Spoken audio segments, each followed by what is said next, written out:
I think one of the biggest lies runners tell themselves is, I wish I would have started sooner. We tell ourselves if we didn't run in high school, if we didn't run in college, if we didn't start in our 20s, then somehow we missed our chance. But what if your best running years are still ahead of you? Today's guest didn't start serious running until his late 30s. Before that, he was overweight, unhealthy, and headed down a path he didn't want to stay on. Now, fast forward a couple decades and he's ran 110 marathons, 11 Ironmans, earned the Abbott World Marathon Majors 6-star medal, put together a 10-year Boston Marathon streak, and written a book called One Step Forward. But this conversation isn't really about marathons. It's about reinvention. It's about longevity. And it's about becoming the person you're meant to be.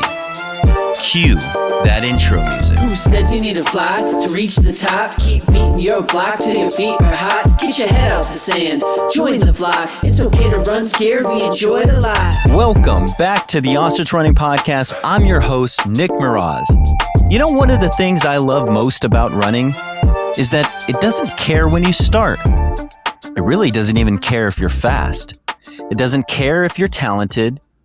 It doesn't even care if you're 20 years old or 60 years old. It just asks one question. Are you willing to take the next step? Now, today's guest is somebody who embodies that idea better than almost anybody else I've ever talked to. He didn't really start seriously running until he was 37 years old after what he describes as a moment of truth.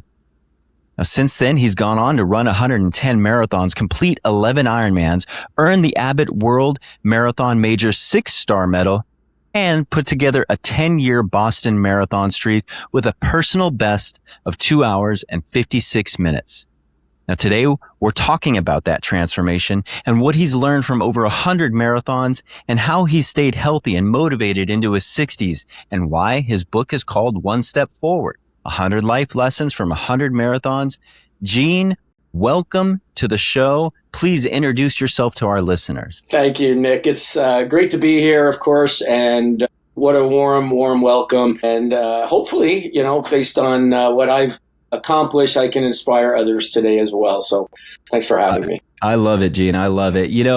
I'm glad that we finally got this interview in place. I know we were working on it a little bit, so I'm super excited myself to kind of get into this and learn more about you and your mindset. And, like you said, hopefully we can motivate some other people out there, especially like me. I don't think I started until my 30s as well. And it's been a journey, to say the least. But, let's go all the way back, Gene.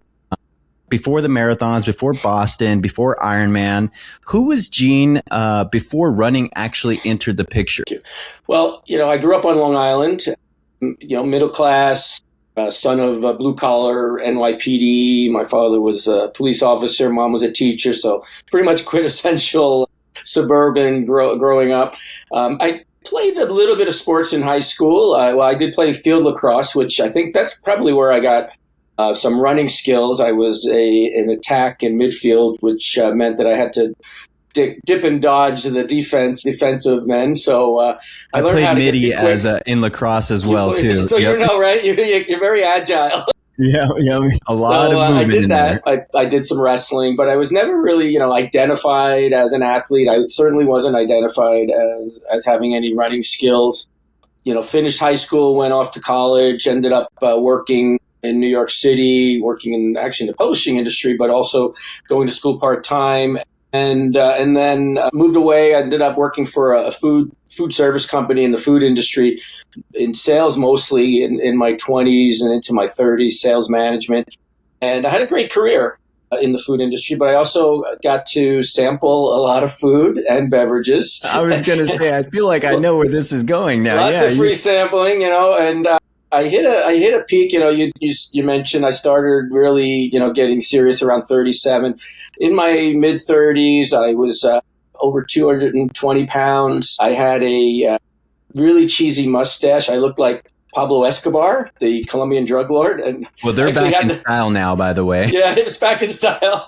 I remember, going through for my passport, and, they would look at my photo. They look up at me a few times. And I'm like, no, I'm not Pablo. And, I really, wasn't really happy inside. I put on a good facade. I was in sales. I can sell and certainly sell myself and sell food. But, what I was becoming, I just really didn't like that direction.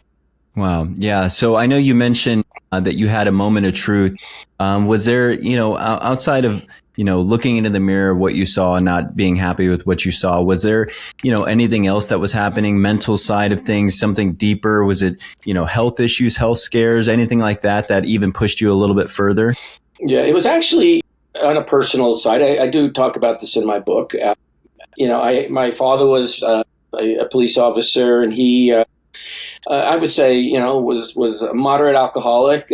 He claimed he only drank beer, so, he didn't think he was, but he drank beer every day. And then I went with him on a long weekend to Las Vegas. And one night in Las Vegas is a long weekend, and I was there for a long weekend with his brother and my cousin. And the three of them were, gamblers, heavy drinkers, partiers. And so I tagged along, but, A, I couldn't keep up.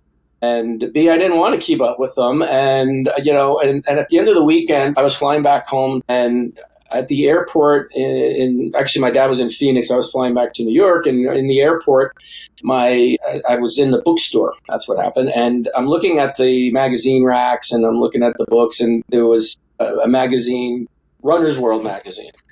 Yes. And I looked at that, and there was this, fit person on the cover, and that was about as foreign to me as any magazine could be. And I sheepishly grabbed a copy. I put that under my arm. I saw Men's Health magazine. I grabbed a copy of that.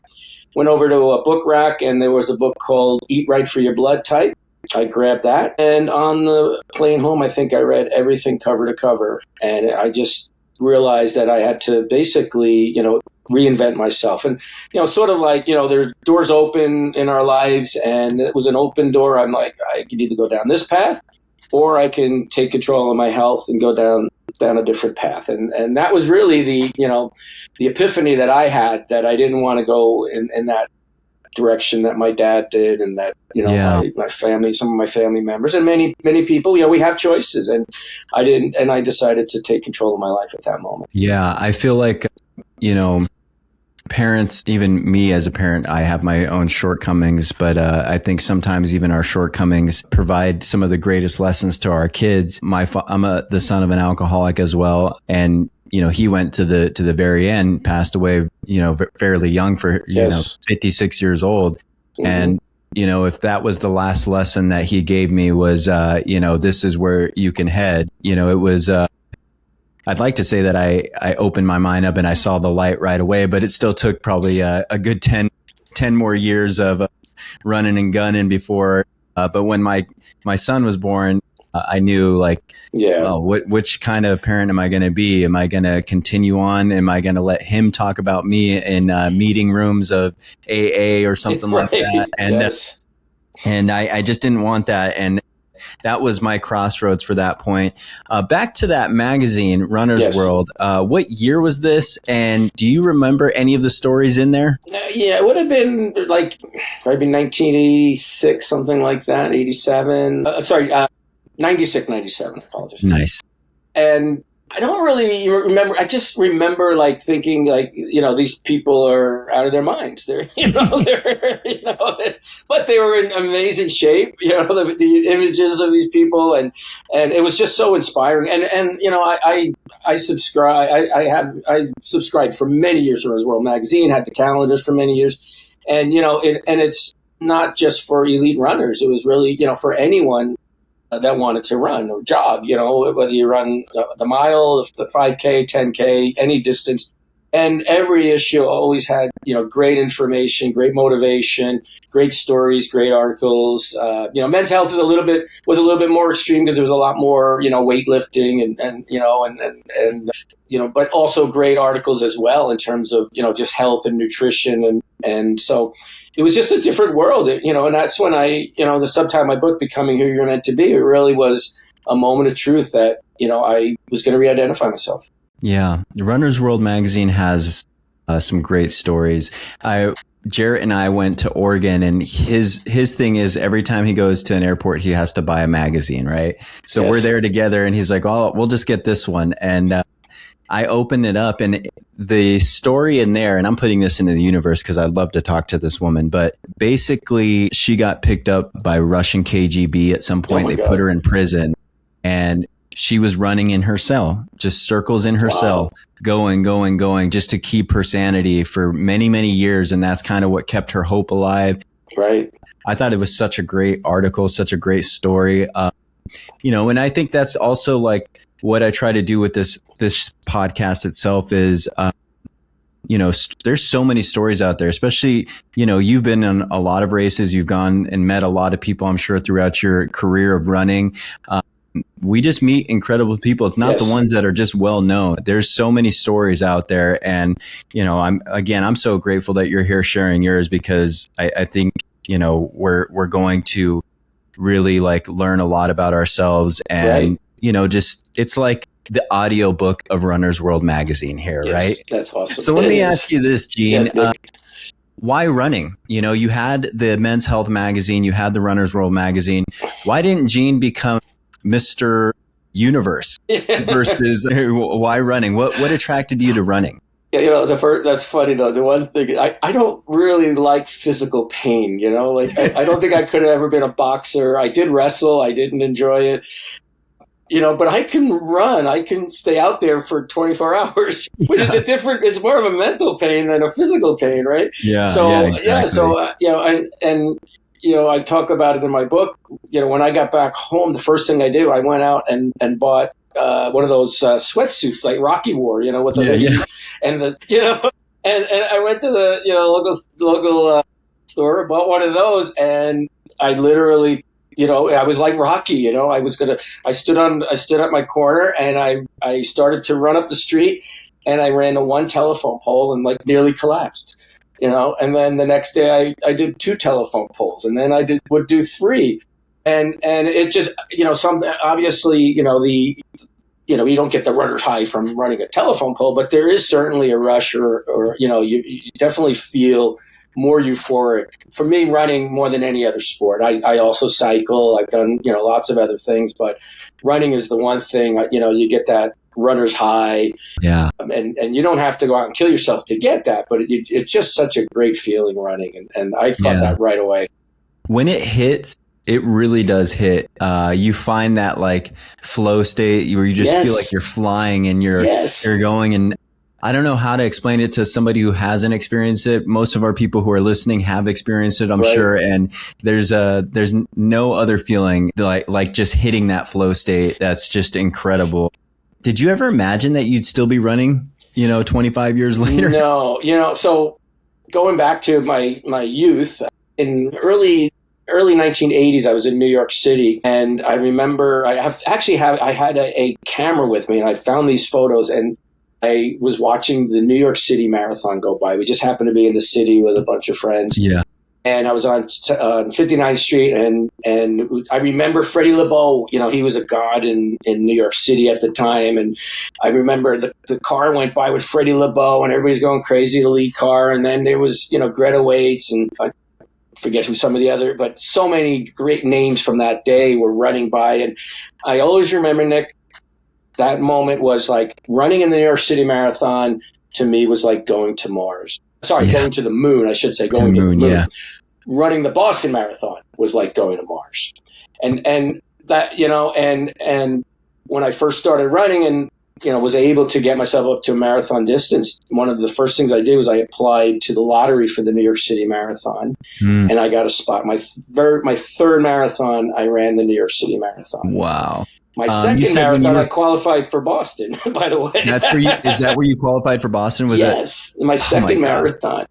Wow, and that's amazing. In like Nirvana, Yeah, exactly. Let me ask you this. You said, until you were able to work your way up to the marathon, because you went 1 light post, 2 light posts. What was that journey like for you to get to the marathon distance? And obviously, training is kind of different. So we prep ourselves. Not a lot of people will run the distance that they're trying to accomplish. Right. What did your journey look like as far as training to start from a one lamppost to a marathon? What did that look like for you, your day-to-day schedule? Yeah. So early on, when I was first running, I would run 30 minutes, and I ran 30 minutes 2 or 3 days a week. And on Saturdays, I ran an hour. That's it. I didn't have a watch. that didn't exist. None of that, techie stuff. And then one day I went out on my bike and I rode, and I did have an odometer, and I rode the run route on my bike. And the 30-minute runs were 5 kilometers. And on Saturdays, I was running 10 kilometers. I had no idea, and all of a sudden, and then I'm looking, start looking at, Runner's World. I subscribe. There's all these races, and I'm looking at, they have 5K races. They have 10Ks. I'm like, well, I'm already running 5. I'm already running 10. I might as well start jumping in these races, Yeah. And then I met a community of other runners in my area, and started to, that's really important. That's one of many of my lessons really, is to find your community, find your tribe, and we motivate each other. And so I was able to start running, and then I also realized I was pretty fast. So at my age, and then I started making the podium on 5K races. I'd be third in my age group or something, or fourth, and just miss it by one. And I'm very type A, very competitive. And so I was making the podiums at 5Ks and 10Ks. I got up to the half marathon, and then I joined a clinic. I moved. I have a place in Toronto and Canada. I was living in an area where we had a running room store, and they had these marathon clinics. And I joined a clinic to run a marathon, and they basically teach you how to run a marathon, and all of the training. You do the speed work, you do the hill work, you do the long runs, and so they had a whole program. And I know they had them in the magazines as well, but pretty hard to stick to it yourself. Very few people can really stay to a program by themselves without the motivation of a group. So I was with a group of other runners, and we all had a goal race in mind. Was the Ottawa Marathon, and I missed qualifying for the Boston Marathon by 23 seconds. My first marathon. How did you feel after that? Were you like emotionally invested, or were you like, well, I just missed it, but I'll try again next time? Exactly. I was excited, but I wasn't emotionally invested. Although my running partner, buddy Bob, he did qualify that day, and I'm like, you bugger. I'm like, well, I'm not going to go be your professional photographer at Boston. I got to find another race to qualify in. And there was a run that summer in Montreal, and a marathon, and I qualified in the Montreal Marathon, my second marathon. I qualified with a 3:16. I needed 3:20. Yeah. And then that was it. We see a lot of people, and I'm sure, I don't know how much you're on social media, but like you see the access to these training plans, these influencers who are, now coaching people. Hey, here's how you get to marathon. Yes. Is it much different now? It's just more accessible, some of the stuff that they're talking about, or has it improved over the years as far as the knowledge of what we teach and learn as far as training to run a marathon? It's definitely improved, and there's so many great training programs. There's so many books. Jack Dan. I started buying. I bought Jack Daniel's book. I bought Fitzinger's book. I was buying all the, the 80-20, the advanced marathoning for marathoners, and there's great programs in all of those as well. And those, they were the forefathers of all of the modern training. But I've coached runners, and I've only ever had one runner that I coached that trained by himself and got himself from a 4:20 to a sub 3, like a 3:15 for Boston. He is the only person I ever met that followed it to the T, training by himself. It's so hard to train by yourself. I don't know if you find that, Nick, at that level. Yeah, I do. I love that you said a tribe, right? Because there is a book out there called The Tribe as well. And it speaks to, the relationship of having a community of people and what you can accomplish with a community of people. That's what this brand has been for me, is finding a community of people. However, my time is still limited given, what we discussed, raising kids at the time, going to school, running a brand, all this stuff.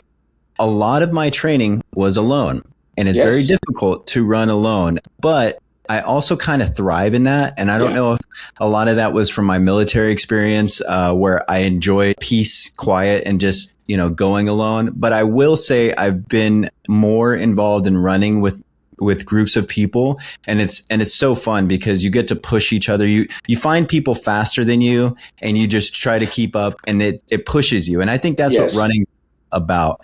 You just find the next person that's better than you, and you just keep going until you can keep up. Exactly. And it's a game of patience too. And that's probably my biggest lesson. Maybe it's lesson number 73 out of yours, but you learn patience. It's in there. Very well. And that's something that I never really had, because you want to finish a marathon, but you can't. You're forced to have patience. You're forced to slowly get into it. You want to run 100 miles, but you're forced to have patience.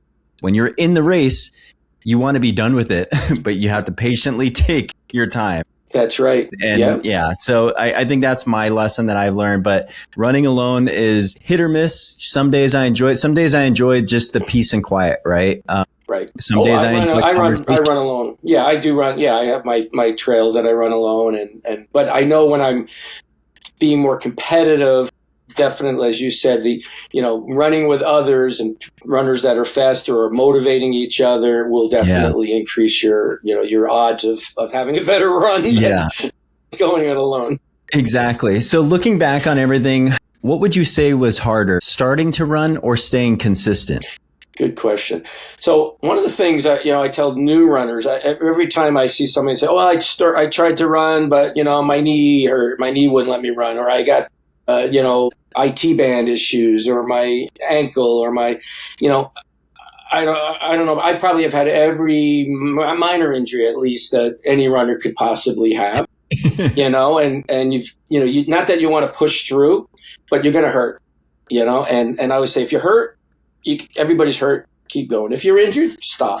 You certainly don't want to run injured, but I think that threshold, that IT band, when I first started, oh man, went up my whole leg. I remember, and fortunately I have good knees, so I never really had major knee. I've had some tendonitis, I've had ankle injuries, all of those things. But at the same time, I also have in my book one of the wisdom to not go out, and I've started runs where I've ran out the door, went a block, like, I sort of feel something, a hamstring or something.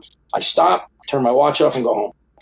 And that took years to get to that wisdom. The old me, I would have tried to run through it, and then and I want to run for the rest of my life. Like my dad passed away at 69, lifetime smoker, drinker. And, I want to, in sort of in his honor in a way too, I want to run until I'm 100 or 120, right? And have a lifespan, health span kind of, and anytime I see a runner, in their 90s and, they eventually we have to go, I'm like, man, what a great life that he ran to the very end. Right. And so I don't want to not be able to run. This is who I identify with. Yeah. You want to be like Ed Whitlock, right? You passing people in your 80s. And I thought that was such a cool story, that you mentioned in your questionnaire. What was that like? So what I'm talking about to our listeners, Gene told me that he was passed by Ed Whitlock in the Scotiabank Marathon in Toronto, and Ed was 80 years old, and then that was the year that he won the world record for a 3 hour and 15-minute marathon. Amazing. For an 80-year-old. We've all been passed by the older guy. Yes. In a race, but you got passed by the legendary older guy. I got passed by a world record winner that day. I've met Ed, I had met him many times over the years, and he had the 70, 75, 80. I think he got to the 85. There was another gentleman that I met who has the 90-year-old world record. Unbelievable, like the inspiration of these people. Yeah. And I was in that marathon, and I was about 10 kilometers from the finish, and I heard this roar of the crowds all of a sudden, and I'm like, well, it's not for me. and then, here goes Ed, like, just right by me. And Ed was a metronome. He actually trained in a cemetery. He used to run in a cemetery in Toronto, and he would just do like 20K loops all day, almost every day, I think. And I never see anybody that, he just was a metronome. And he went by me, and nothing I could do. I was humbled, and he broke a world record that day at 80 years old. Oh my gosh, man. Yeah, that's awesome. You said cemetery, and there was a cemetery when I first started running, before I ran my first marathon.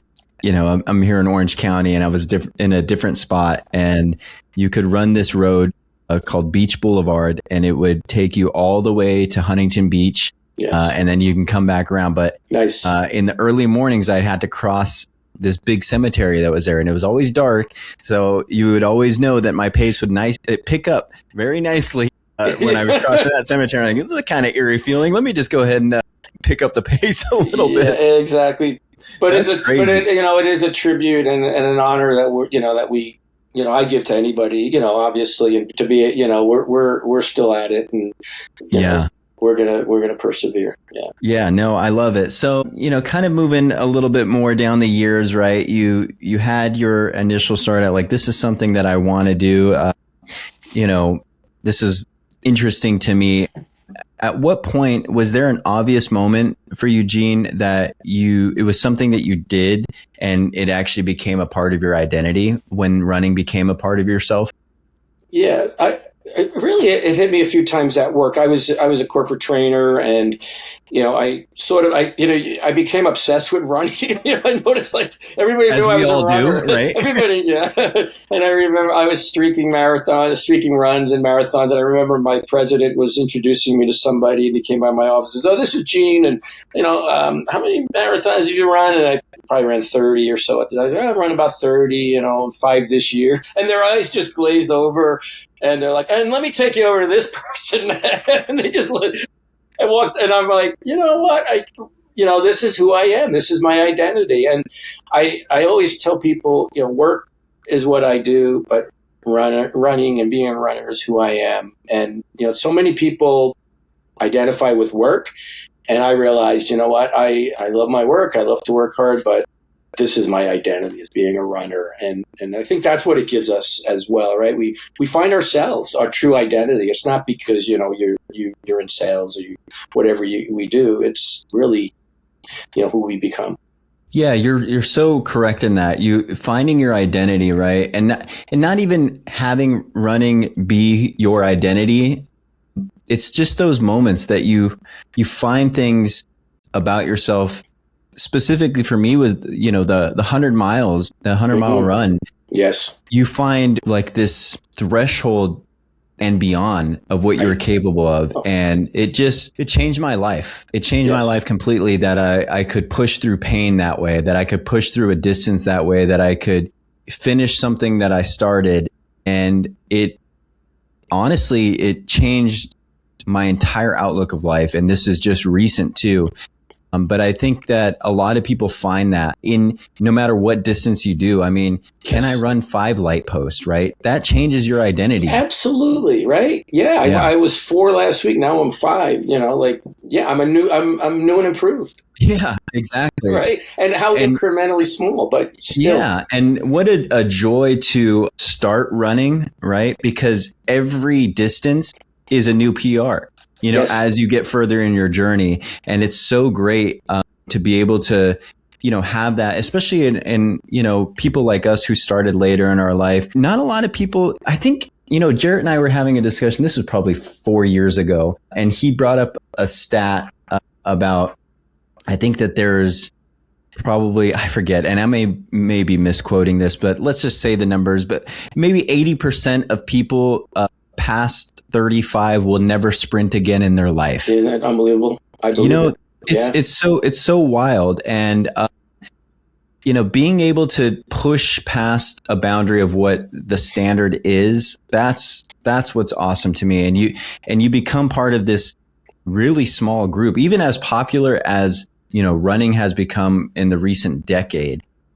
The numbers are still incredibly small of people who've completed a marathon distance. Less than 1%. A 10K, a half marathon, all that stuff is amazing. So I think that's what I enjoy about the accomplishments that, running helps build who I am as a person.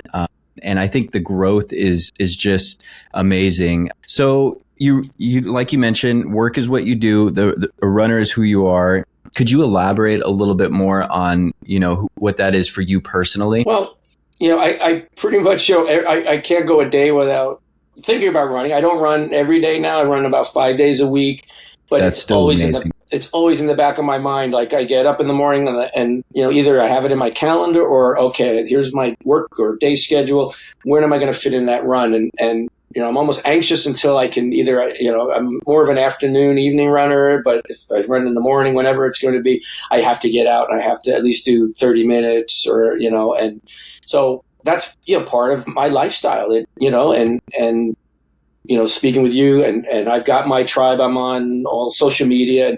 And the nice thing is you don't have to have just runners in your community now. Our community's global, right? And so, there's so much inspiration out there as well. And, it's just do it, right? Like, and I'm glad you put it that way, because my next question, as you know, a recent episode that we have, burnout, right? Yes. Gene, how do you avoid burnout? Like over these years, how do you, still have the joy for running? What is it specifically that you did or that you've learned maybe during this whole journey that you've been on that keeps you having the joy of running? That was a great episode, by the way.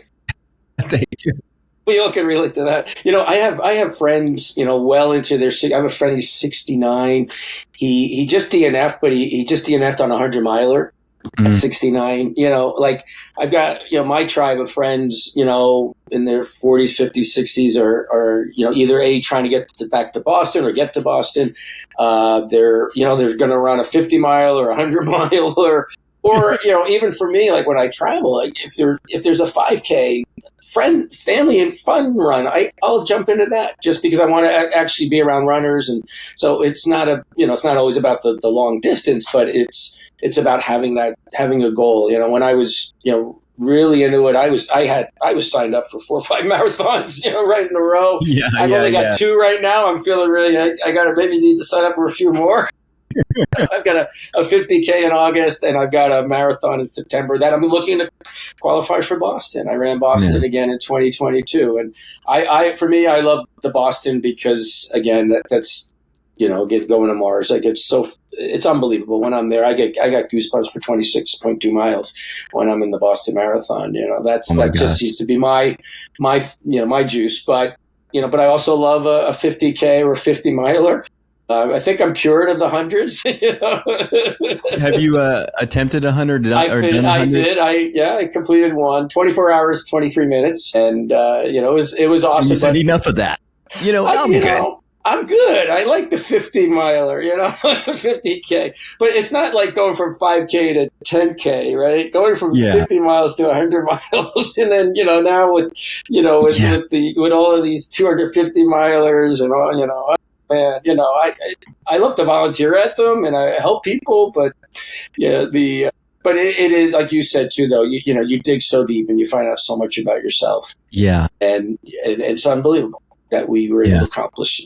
You're able to accomplish. The amount of sacrifice and dedication to complete the 100 miles is also part of that journey that.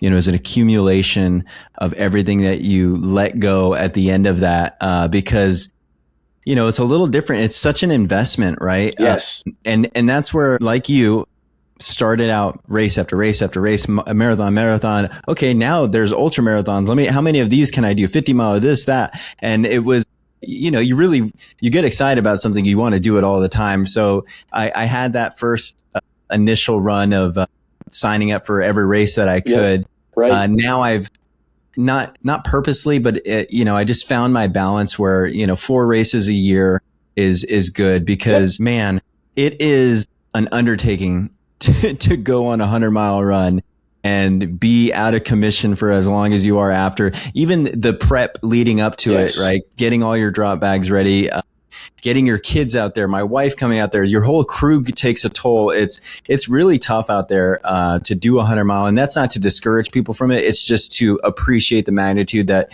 even though we see so much of it happening and taking place in social media, it kind of, what's the word I'm looking for, desensitizes you to the actual feat that it is. And I also think the same thing for a marathon, even to qualify for Boston, that is an undertaking. We all have these like little things that play on our social media feed all day desensitizes you to the actual magnitude of what is happening out there and what people are doing. And Jarrett and I talked about this as well. I think when we were younger, you know, when somebody said their dad ran a marathon, you're like, what the heck? The marathon? That's insane, right? And now we've been desensitized to that. Like, 100 miles, this and that, right? It was probably only like a handful of, you know, maybe 200 runners that would run those ultra distances, and nobody even talked about them because it was such a small community then. But now it's just in everybody's face. But I think, it's awesome what social media has done, but it's also kind of dangerous in that aspect that you don't realize, like, it does take a serious effort and that dedication, like we talked about. But do you think runners are, you know, born to run, or do you think they're made? I think they're made. I think, you know, we are born to run as a species, I guess, right? But you know, it was interesting. Going back to the running rooms, they have a learn to run clinic, and they called it Learn to Run. And I knew somebody that was in it, and I'm like, you mean, you know, they were in their 30s. I said, you have to learn to run?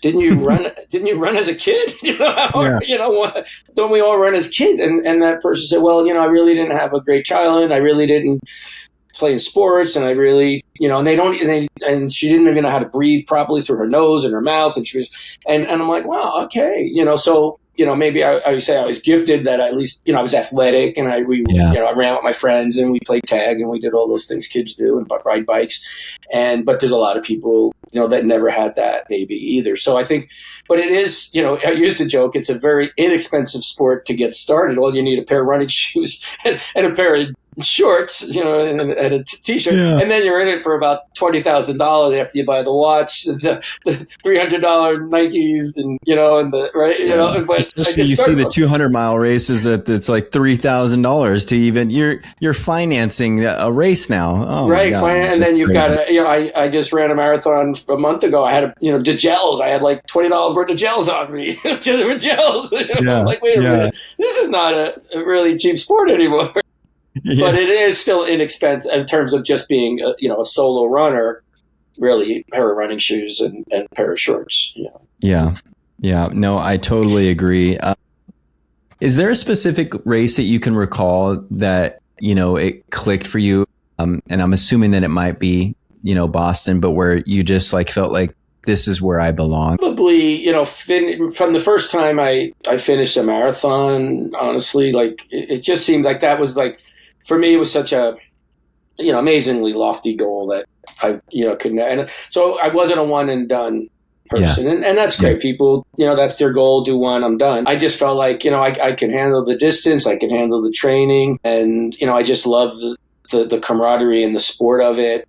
And I always say in my book, if you're a half marathoner and you love that distance, great. Just, stay there, or a 5K, whatever that distance is. I was just with my an old running coach in Arizona about a month ago, and he was a track coach. He coached at ASU, Dean Hebert, and he said to me, and I used to joke, I would train with his group, and they were all short distance track guys, and I'm training for a marathon and trying to break 3 hours, and he's like, "You're crazy." He says, like, "Why don't you just run 400 meters and be done with it?" Oh man, I'm really glad Jarrett's not here right now. We would be giving him fuel for this.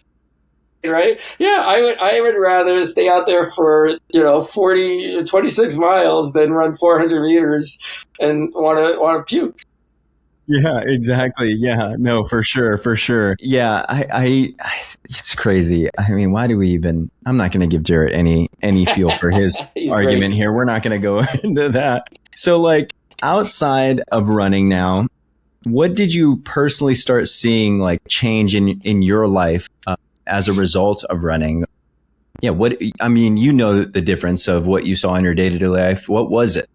Yeah, again, so one of the things that I got kind of caught up in, I started hanging out with real athletes, and one of my buddies was an Ironman athlete, triathlete, and so they got me doing duathlons first because I could swim, but I wasn't really a swimmer. So, run, bike, run, duathlons.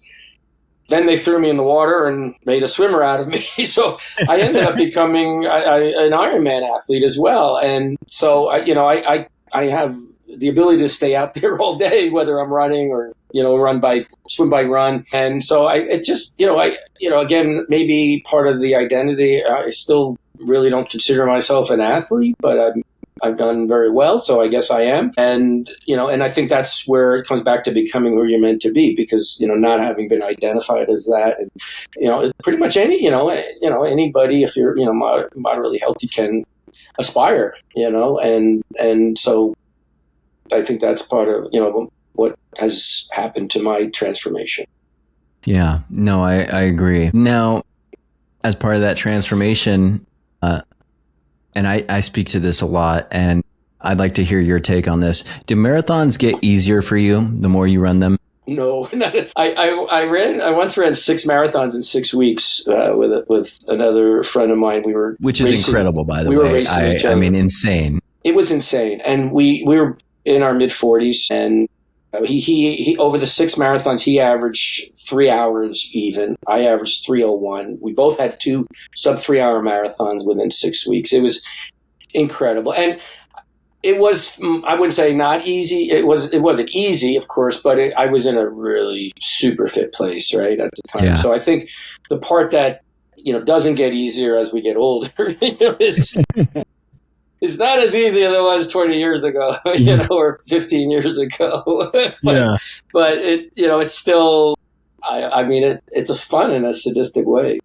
Yeah, no, sadistic is putting it lightly, for sure. I say it's my form of flogging for all my past transgressions that I've done, let me just punish myself a little bit more. Right? Yeah, exactly. Oh, man, yeah. Why do we do that to ourselves? Why don't we just run 400 meters and be done with it? Never mind, Jarrett. Yeah. Do you think that's why some people are one and done? They're like, yeah, I don't need to punish myself. I'm okay with my life. Yeah, probably something to do with it. But then again, the rest of us that get hooked on it and hooked on the endorphins, and that's our cross to bear, I guess. A question that Jarrett and I talk about in our own little conversations,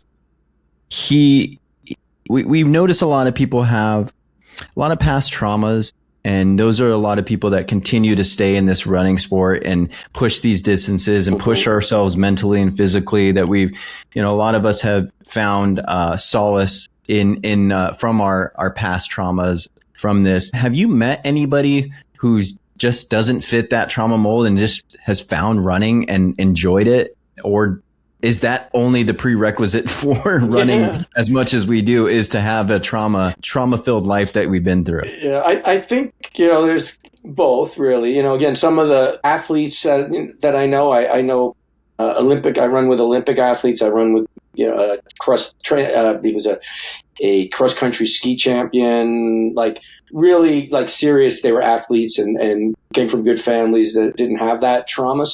But they're athletic for life, right? So that's a kind of a different mold. And I think, again, I think it's a fantastic outlet for anybody that, had trauma or has, I used to say to my wife, we would travel. She says, every time we travel, do you have to go on a run? I said, well, would you rather be part of the Beers of the World Club and I need to go pub crawling every time we traveled? If I'm going to have an addiction, why can't I run? This is the best kind of addiction that, we could have, really, right? So for sure. Yeah. For sure. So, and mental health, I know someone that has a spouse that has mental health challenges. When she's running, she's fantastic. And then she stops running and, she's back. So there is obviously, there's a lot of. Yeah, there's a good correlation between running and overcoming, emotional, mental challenges, for sure. I mean, it's what I attribute to a lot of my success in my sobriety, is finding that another outlet as well. Absolutely. As a result, everything else followed suit, right? Back to your comment on running on a vacation. I think that is the most underrated way to experience any place you go, if you're Yes. even remotely semi-interested in running, please, and you go on a vacation, go run in that place, because you get to view like this whole new side of where you're Yes. at, especially like doing it early in the morning, right? You are seeing what life is like there, sunrise and everything. You're not on a tour. You're not anywhere there. My wife won us a trip on The Price is Right to Italy. Wow. And, Awesome. I had early in my running days, and we went to the Amalfi Coast in Italy. Beautiful. And I went and I was running all over that place. Yes. And it was before she woke up, before everybody woke up. It was so cool, man. Right. Now I do it. And anytime I'm anywhere, I run. Yes. Yeah. What's your favorite place to run on vacation? Yeah, well, and just to add to that, absolutely, and it's the best way to see a city, right? Is to run it, and you're in slow motion, and you're able to see everything, and it burns in, it imprints, right? That city. So, yeah, I'm like you. Wherever I travel anywhere, I'll go for a run. One came to mind. I ran in the Berlin Marathon for the Abbott, and went with a friend of mine who's from Poland. So we spent a week in Poland before we went to Berlin. And our first day, we're both runners, and our first day we went for a run in Warsaw, and it was unbelievable. Running through a park with other runners, and I'm here. I am in and the Warsaw. History of that place too is amazing, unreal. Yeah. So I think everywhere. we were watching, my wife and I were just watching the Tom Hanks World War II narrated show that's out. Mm-hmm. And, there's just, we're history people, and I love history. And that's what I think I correlate to running in these places too, is I'm like, oh, this is where this happened. This is where that happened. Oh, I get to see it. And, yeah, it's so awesome. So, we mentioned in the introduction, a world majors. You finished all 6 world majors. What was your favorite world majors to run? Well, geez, I would have to say Tokyo. I ended up running in 2023. I ran Tokyo and London within a month of each other. I had, I purchased a London entry through a run club, and don't I hit the lottery for Tokyo the same year. So I had to run them within 2 months of each other. I guess we're doing this. I guess I'm doing it. So Tokyo was amazing, unbelievable. I mean, New York, is always, I did the Chicago. I can't ever, anybody says, what's your favorite? I love every marathon I've ever run, every run I've ever done, because they all just teach you something different. And, they may not have the same post-race food, or something didn't go quite as well, or it might have rained, but I can't tell you any that I don't like, but Tokyo was special. That was cool. Yeah. Yeah. No, that would be awesome. I definitely, once I'm more of like able to do it, I can't wait to go run some ultras in other countries and just get out there and do it. When the kids are older, maybe, it's a little easier to travel. Yes. Abroad with I want to just add one thing. Thank your wife and your children for supporting you. And that inspiration, and we can't do it without the support of our family either, right? And be who we are. 100%. So, none of this is possible. This Father's Day was yesterday, obviously. So happy Father's Day to all the dads out there who are, doing this with families. I got an incredible gift from my wife, and it was, we don't ever really do lavish things for each other, but we really meaningful things. It was a bag of what was it? A blister pack, all these things. And it was just like, she said, this is my way of saying we're ready to do this next run again. Amazing. And we're right behind you. And it was like some running shorts in there. And I'm like, dang, this is incredible, just to see the support, because I know there's people out there who don't get that support too. And, so when you do have somebody in your corner, it changes the whole experience. Granted, when I first started, our kids were young. So I would go run these 20-mile long runs, and I'd come home, hobbling, and she would be like, I didn't ask you to run. Yeah, here's the baby. So that was my my crash course of learning how to recover very quickly throughout the day. Exactly. Because I used to just want to fall asleep. I had no energy left, but you can't not be a dad. That's right. That's right. So it was great. But yes, no, I agree 110%. So Gene, you're in your 60s now. What does it feel like to be a runner in your 60s? It feels amazing. I'm inspired by other runners that I, worked with and ran with for the last 20, 30 years, and they're still doing it. So there's no age limit to it, and it's not slowing it. I mean, it's slowing us down physically, but it's not slowing slowing us down permanently. You do have to be a little more conscious of the injuries, and it does take a little longer for things to heal. So I'm always, again, very cautious. If I feel something, I just back off. I'm not, I will finish, but I'll finish a little slower. And you actually learn to smell the roses too, I think, as well. I love being in the woods, like a 50K or just a trail run, and I'm there by myself. And when you're in an ultra, you're by yourself most of the way, right? Yeah. So Exactly. it's a special place, and to still be alive and to be able to do it and help inspire others, I think that's really what it's all about. Yeah, definitely. You've mentioned a few times these 50K runs and being out there in the trails and the deserts.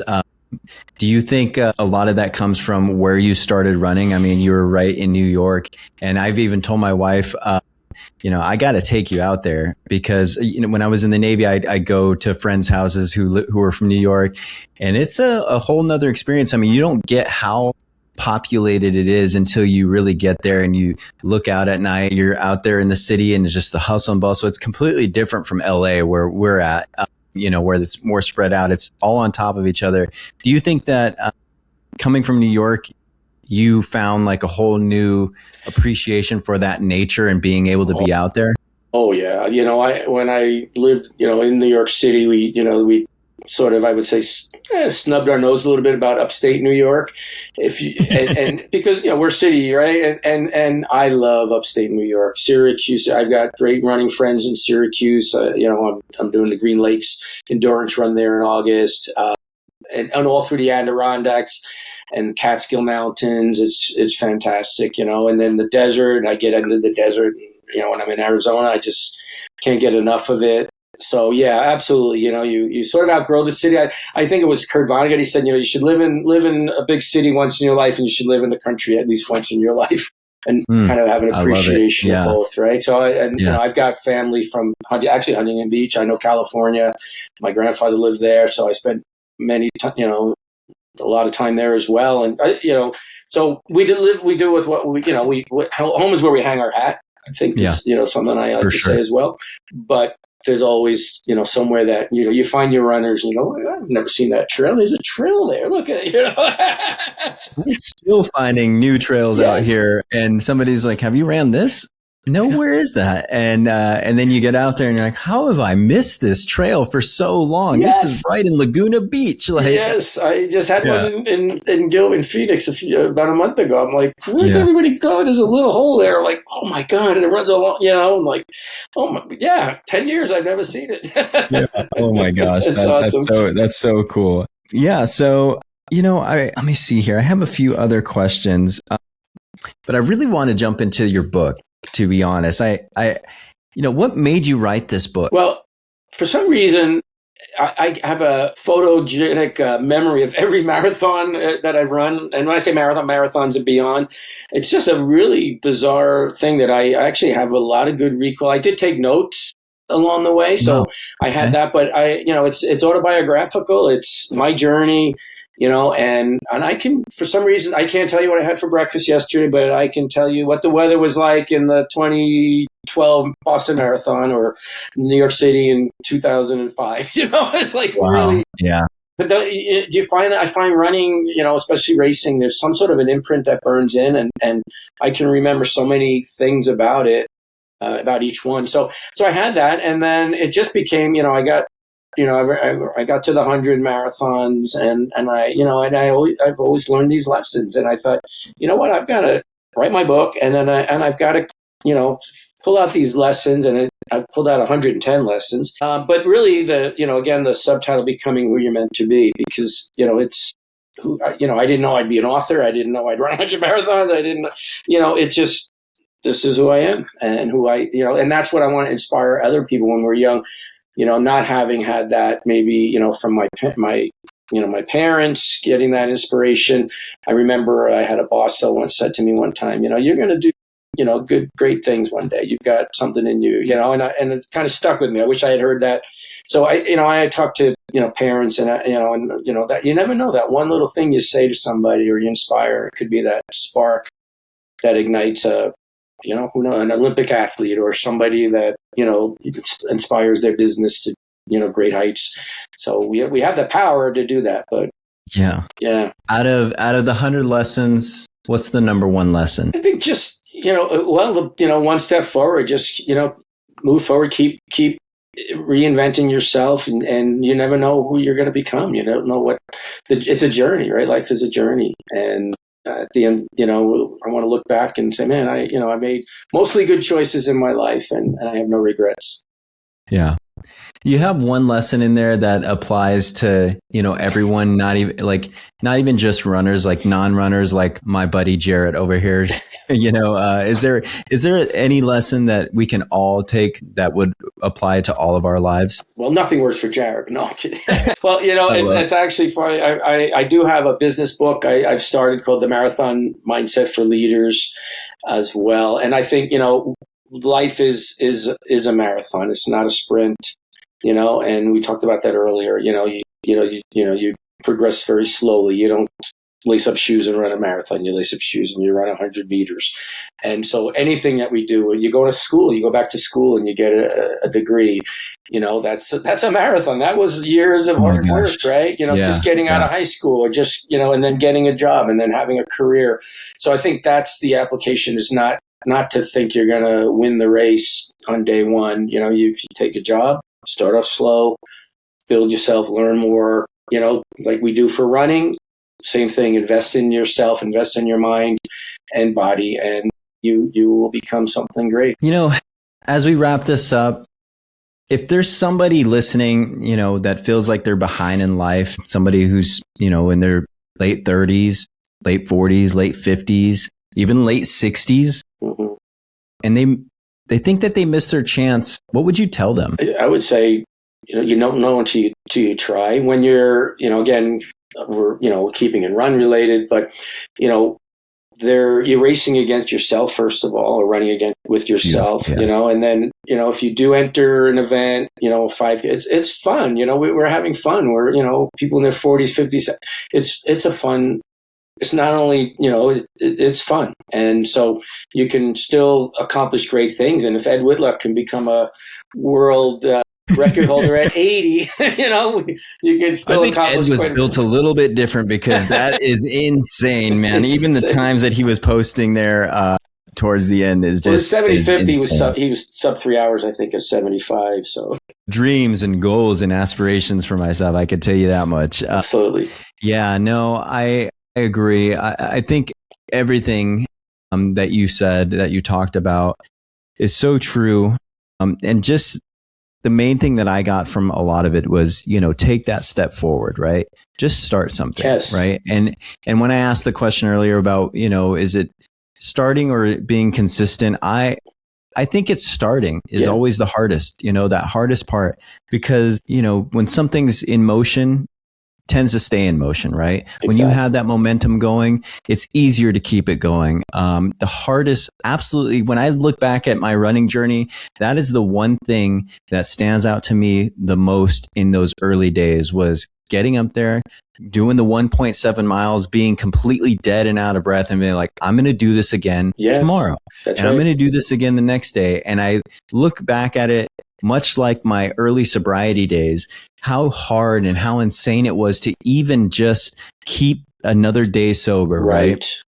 Good analogy. Now, I recently took a few weeks off of running, not injury related, and I got back into it, and I'm like, oh yeah, we're rolling again, So, as long as you kind of, the first 2 runs back were terrible. Yes. I'm not going to say. But you're not going to quit. Yeah, exactly. But, Yeah, but you've built that mental resilience, that mental toughness, and the most important thing that I think I share with everybody is the mental confidence in yourself, right? Once you've done these things, you have so much confidence in yourself that you're like, it's just a little bump in the road, and we'll get to where I need to get to. But yeah, I love it. I think, where can people find your book at? Oh, thank you, Nick.